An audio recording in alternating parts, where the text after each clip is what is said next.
Hey guys up there, welcome. You're watching Starcraft 2 Terrain vs Zerg Insane Tips and Tricks. As you can see, I am the black terrain at the 1 o'clock position of the map, and the opponent is a yellow zerg at the 7 o'clock position on the map. The map here is Zallaga Caverns, which is an official Blizzard map. So let's get to the point. First thing first. Now you will see that the best time to build a supply depot for the terrain is at the 10th supply mark, and never forget to wall off when you are playing Zerg Insane. Zerg Insane. Now I am going to wall off it by 2 supply depots at the edges and 1 barrack at the middle. So now the barracks will be made by the same SCV that was making the supply depot, and many think that what is the best time to turn up a gas in terrain. So I would say the best time to turn up the gas is when you really feel there is a need for the gas.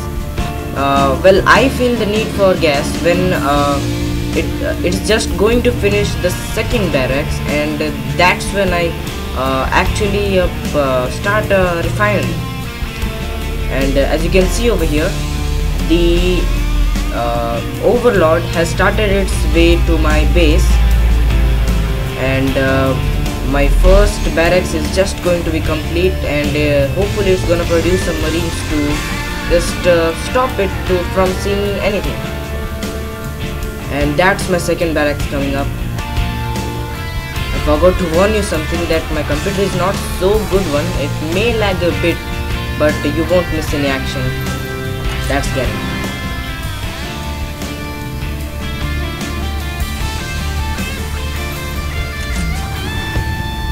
Now, as soon as the first barracks is prepared, start producing 1 or 2 marines and keep them outside our base, so that if any overlord comes from outside, it can defend it. Now, as soon as you get 3 or 4 marines outside of the base, then pull them inside.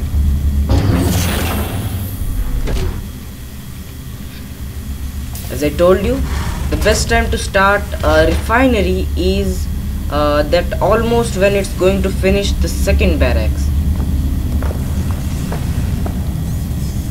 And I'll tell you why it's so important to block off your enemy. Because first thing, blocking off creates an obstacle between the enemy units and your units. So if there is a roach attack, then you must have marked that marines have greater range than roaches. So roaches will be blocked here, marines will be over here. Roaches cannot attack the marines, and so that's why marines will take up the roaches with absolutely no damage. If at all there is a damage, that will be to the structures. And one more thing, actually it's not so advisable to stop training SCVs, because the more number of SCVs you have, the greater is the economy. The greater is your economy, the more number of units you have. And second thing, many people get confused what to make first, whether an orbital command or a planetary fortress. Well, I would say that on the first base, it's good to make an orbital command, because you don't really need the planetary fortress, because you have already blocked it off and you will have number of units inside this. So there is really no need for making a planetary fortress. But if you are going off limits and building a second base, then it may be possible for you to really justify if you are making a planetary fortress. I've gone for an engineering bay 3rd. So the build order for me is barracks, engineering bay, planetary fortress. Doesn't really matter if you get the planetary fortress before or after the engineering bay. And as I told you, the marines were able to keep the overlord off. everything happened just because of the speed of overlord. It is so slow, actually it's too slow. Let me see what he has seen in my base. It has not really seen anything. It has seen none of my barracks, none of my engineering bay. It has not seen a planetary fortress, and it has basically seen nothing actually. And there is the first attack coming for us. Now, main thing, when you get a roach attack, don't select all the units and just put them over here. They will do their work, just leave them alone, and they will get the maximum range, and the roaches won't be able to damage our marines.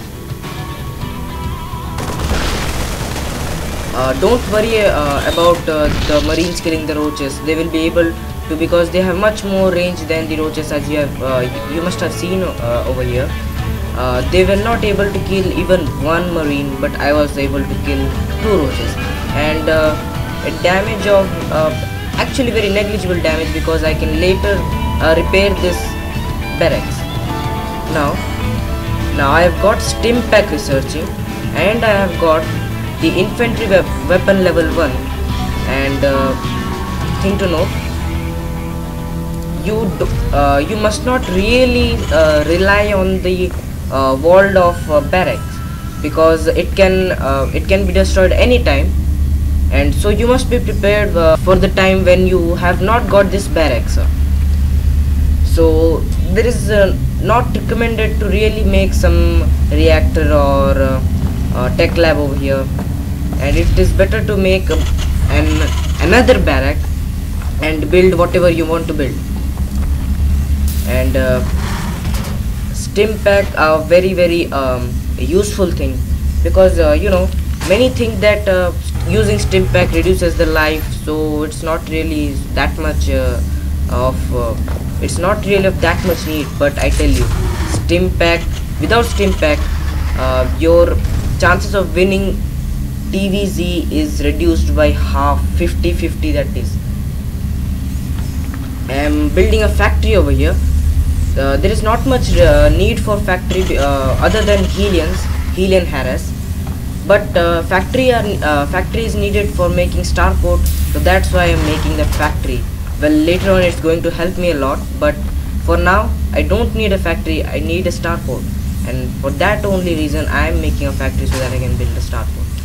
And I have built 2 more supply depots to just strong my wall, to just make my wall strong. And presently I don't have such a big army or something, but I want to tell you something. Never compromise on upgrades, because you can't really go ahead of Zerg insane AI in number of unit produced, because this Zerg gets 2 units produced for 1 larva, just like it gets 2 Zerglings for 1 unit count, and that's why you cannot really go ahead of Zerg player. So, but thing to note is that Zerg player does not goes for upgrades, except for speed upgrades for overlords. That's all it goes for. It doesn't goes for any other upgrade, and that's where you can get ahead of Zerg insane AI. And as you can see, just after the completion of factory, I've got starport. Now let me tell you what I have got: barracks, engineering bay, factory, and then starport. And I also have got an orbital command, which I have not really used, and I will use it when there is really a shortage of minerals. And I tell you advantages of orbital command. You know, it can get us out of almost any emergency situation, whether it may be mineral deficiency or whether it may be supply block, but it cannot really get us out of the Vaspine deficiency, because you know, only 3 SCVs can harvest gas efficiently. Well, it looks like there is an attack, so let's get the attack point. Now as you can see, they have got stimpack, and that's why I'm able to pull off so many number of units in such a short time. And now that my Medivac is coming, so I don't really bother using stimpacks.